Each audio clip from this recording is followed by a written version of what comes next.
السلام علیکم ورحمۃ اللہ وبرکاتہ. وعلیکم السلام ورحمۃ اللہ وبرکاتہ. مفتی صاحب کاروبار کے لیے کوئی وظیفہ بتا دیں, کام کے لیے اور اپنے مکان کے لیے بھی. اپنا مکان بنانا کوئی ضروری نہیں ہے, میرا اپنا ذاتی مکان نہیں ہے, تم مجھ سے وظیفے مانگ رہے ہو. کرائے پہ رہو, مزے اڑاؤ, اور کیا. اپنا مکان تو بے وقوف لوگ بناتے ہیں. بہت پیسہ دے دیا اللہ نے اضافی, تو پھر بنا لو, ادھر ادھر ضائع ہو جائے گا. چلو اپنا مکان بنا لو, ورنہ مکان بے وقوف لوگوں کا کام ہے یار. مجھے سب سے زیادہ ضرورت ہے اپنے مکان کی, کیونکہ میرے تو بچے بھی ماشاء اللہ ہول سیل کے حساب سے, اور گھر بھی. تو مجھے ضرورت نہیں, مسافر خانہ ہے یار. آپ کہہ سکتے ہو بچے کہاں جائیں گے, پھر آپ مر گئے تو یہ تو کرایہ کون, تمہارا باپ دے گا. یہ کراچی میں تو ہر بات میں باپ کو لے آتے ہیں بیچ میں. تو بھائی اللہ نے اضافی پیسہ دیا تو کوئی پراپرٹی بنا کے چھوڑ جاؤ, وہ بیچ کے کر لیں گے کچھ. کہ مگر کرائے پہ رہنے کا جو مزہ ہے وہ اپنے مکان میں مزہ نہیں ہے. کرائے میں رہنے کا مزہ ہے کہ واٹ لگاؤ اس کے مکان کی, حقیقت ہے. اپنے مکان کا نلکا بھی ٹوٹتا ہے نا, غم ہوتا ہے. مالک مکان نے کروڑوں روپے لگا کے گھر بنایا, تم تھوڑا سا کرایہ دے کے اس میں انجوائے کرو, ٹھیک ہے نا. کئی سال کرایہ دیتے رہو گے, اس کے کروڑوں روپے پورے نہیں ہوں گے, اور تمہاری ایج پوری ہو جائے گی اور تم قبر میں چلے جاؤ گے. پھر تم بولو گے خام خامے میں نے کروڑوں روپے لگا کے اپنا ذاتی مکان میں خرچ کیا, مجھے کیا پتا تھا اتنے تھوڑے سے دن رہنا ہے. تو ہم تو جب بھی گھر میں جاتے ہیں ہم یہی سوچتے ہیں پتہ نہیں کل صبح اٹھیں گے نہ اٹھیں. کیا خیال ہے بھائی, زندہ رہیں گے نہ رہیں. ابے ان دیواروں سے کیا دل لگانا ہے یار, کیا دل لگانا ہے اینٹوں سے. میری اینٹ ہے, میری ٹائل ہے, بھاڑ میں جائے تیری اینٹ. زندگی ہے کتنی تھوڑی, بہت زیادہ جی لیے 80 سال نکال لیں گے. بولتے تو پراٹھے جس اسپیڈ سے ہم کھا رہے ہیں مجھے نہیں لگتا میں 80 سال تک رہوں گا. صحیح ہے نا. ہم کہتے ہیں پراٹھے کھا کے مر جانا, یہ بغیر پراٹھوں کے 80 سال تک زندہ رہنے سے بہتر ہے. اللہ بچائے. ویسے جب مرنے لگتا ہے پھر آدمی یہ نہیں سوچتا, پھر کہتا ہے یار خیر. وہ ہے نا, ایک آدمی کہتا تھا اللہ زندگی سے موت ہی بہتر ہے. بار بار کہتا تھا تو کوئی درخت پہ چڑھ کے کسی نے رسی پھینک دی, اور یہ اس نے رسی دیکھی, دعا مانگ رہے ہیں اللہ زندگی سے موت ہی بہتر ہے. تو جب پھندا دیکھا نا, اس نے کہا یہ کیا ہے. اوپر سے آواز آئی, اے میرے بندے میں اللہ ہوں, میں نے تیری دعا سن لی ہے, تو یہ پھندا گلے میں ڈال, میں کھینچ لوں گا اوپر تجھے. تو کہتے ہیں اللہ یہاں تو کوئی مذاق بھی نہیں کر سکتا. تو بہرحال زندگی کا کوئی بھروسہ. بہت جی لی, 80 سال جی لیں گے تو 80 میں کتنا ٹائم رہ گیا. ایسے ٹھک ٹھک ٹھک ٹھک کر کے ٹائم گزرتا ہے, اور وہ بھی بہت ہی مشکل ہے. اگلے سال کا بھروسہ نہیں ہے یار. تو کیا میرا مکان, میری گاڑی, میری سے بیوی ہونی چاہیے آدمی کی. اس میں آدمی غیرت کا تقاضا یہ ہے کہ اس میں یہ باتیں نہ کرے. باقی مکان مالک کا ہو, رہے گا کون, ہم رہیں گے. یہ تو فائدہ ہے نا. پیسہ اس کمبخت نے لگایا, بے وقوف نے, رہ کون رہا ہے, مزے آپ اڑا رہے ہو. صحیح ہے نا. اور کرایہ دار دیکھو, مالک مکان کے گھر کی جو واٹ لگاتے ہیں اس کا اپنا مزہ ہے, لگانی نہیں چاہیے لیکن وہ ساری ریپیئرنگ وہ کر رہا ہوتا ہے آخر میں. اور پھر لوگ کہتے ہیں وہ نکال دے گا تو کہاں جائیں گے. کوئی بات نہیں, اگلی گلی میں چلے جاؤ, وہ بھی مسافر خانہ, یہ والی گلی, وہ والی بھی, وہاں سے بھی لاش اٹھے گی ایک دن, جنازہ وہاں سے بھی. بلکہ کرائے کے گھر میں اور آسانی ہے کہ جہاں چاہو رہو. اب دیکھو میرے پاس آپشن ہے, میں لاہور میں جا کے رہوں, کہ میں فیصل آباد میں جا کے رہوں, تو میں اسلام آباد میں جا کے رہوں. میرے پاس آپشن ہے. جن کا ذاتی گھر ہے ان کو تو بیچنے میں اتنا ٹائم لگے گا. ہم نے ادھر نوٹس دیا بھائی ہم جا رہے ہیں, اور پتلی گلی سے نکل لو. مسافر خانہ ہے, چلتے پھرتے ہی مر جاؤ گے بھائی. تو کہیں بھی ہمارا اسٹے نہیں ہے. یہ رہنے کی جگہ بے وقوفوں کے رہنے کی جگہ ہے. جو دنیا کا پرلے درجے کا انٹرنیشنل بے وقوف ہے, گدھا ہے, وہ اس دنیا کو سمجھتا ہے کہ رہنے کی جگہ جس میں تھوڑی سی سینس ہے نا, پی کے نہیں آیا ہے, اس کو پتہ ہے یہ رہنے کی جگہ نہیں ہے, دل لگانے کی جگہ نہیں ہے. یہ بے وقوف اور گدھے ہیں جو ان اینٹوں سے دل لگاتے ہیں. پھر بھی میں کہتا ہوں بہت پیسہ ہے تو بنا لو. ایسا نہ ہو جن کا بنا ہوا گھر ہے وہ پھر کہیں کہ ہمیں بے وقوف کہہ دیا مفتی صاحب نے.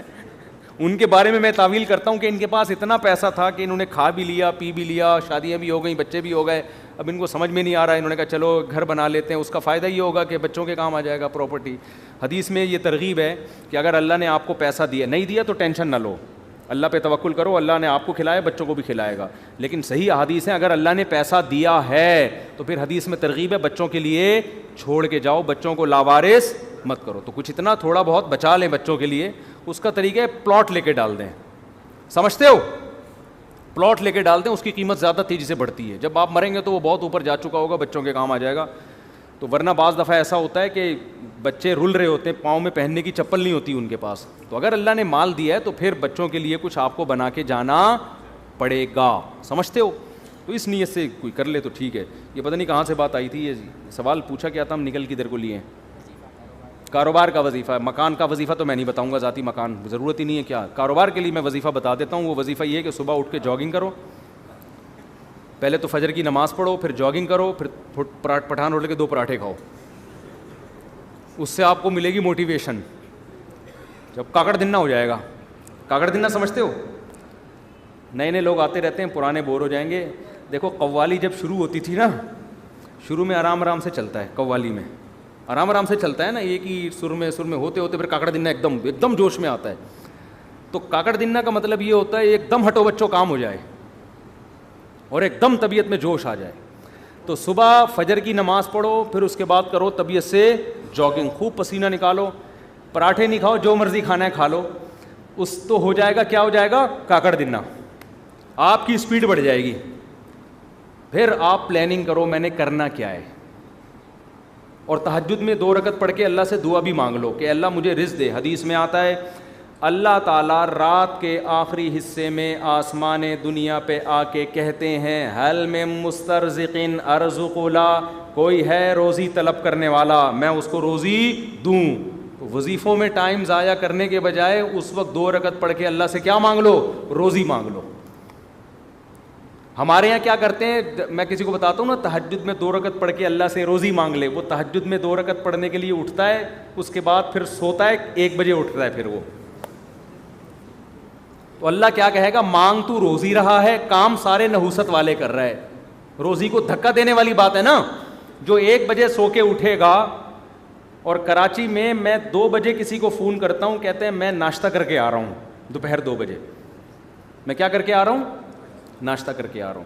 تو کاروبار گیا کہاں, تیل لینے. آپ کہہ سکتے ہو کہ میں فجر کے بعد جاگنگ کر کے رات کو تہجد میں 2 رکعت پڑھ کے اللہ سے دعا مانگوں گا, پھر فجر کے بعد جاگنگ کروں گا, پھر آپ کے مشورے پر 2 پراٹھے کھاؤں گا. اور کاکڑ دن 2 پراٹھے, یہ ویسے ہی کہہ رہا ہوں میں, مزہ آتا ہے کہنے میں یار, پتہ نہیں کیوں پراٹھے میں. باقی آپ جو مرضی کھاؤ, پراٹھے تو نقصان دیتے ہیں لیکن جو مرضی کھاؤ.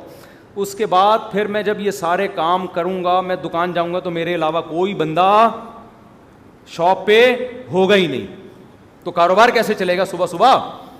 صحیح حدیث ہے بورک لامتی فی بکورہا, اللہ نے میری امت میں صبح کے وقتوں میں برکت. یہ میری بھی روٹین خراب ہوئی ہے, میری اپنی روٹین بھی خراب چل رہی ہے کراچی کی وجہ سے, لیکن اس کو سیٹ کرنے کی ضرورت ہے. تو صبح حدیث میں آتا ہے اللہ نے برکت رکھی ہے. اب لوگ کہتے ہیں ہم جب صبح دکان پہ بیٹھیں گے تو ہمارے علاوہ اس پوری کائنات میں کوئی بھی نہیں ہوگا, تو کسٹمر ہوگا ہی نہیں, تو کاروبار چلے گا کہاں سے؟ تو بھائی صبح اٹھنے کا مطلب ضروری نہیں کہ دکان پہ جا کے بیٹھ جائیں.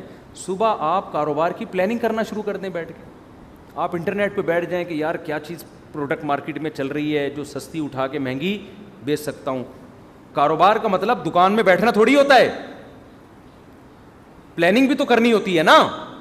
تو کیا ہو گیا, تو صبح آپ بیٹھو, جب جاگنگ کر کے پراٹھے کھاؤ, چائے شائے نہیں پی لو تو بھی غلط ہے, لیکن پی رہے ہیں تو کیا کریں.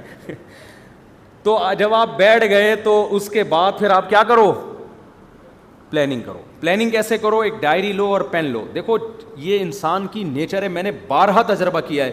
موبائل کی ڈائری میں جب آپ پلاننگ کرتے ہو آپ کا دماغ نہیں چلتا. یہ کچھ قدرت کی طرف سے یہ ہے. دماغ انسان کا جب ہی چلتا ہے جب اس کے ہاتھ میں قلم ہو. اٹھائیے نا, قرآن میں بلا وجہ نہیں اٹھا لی.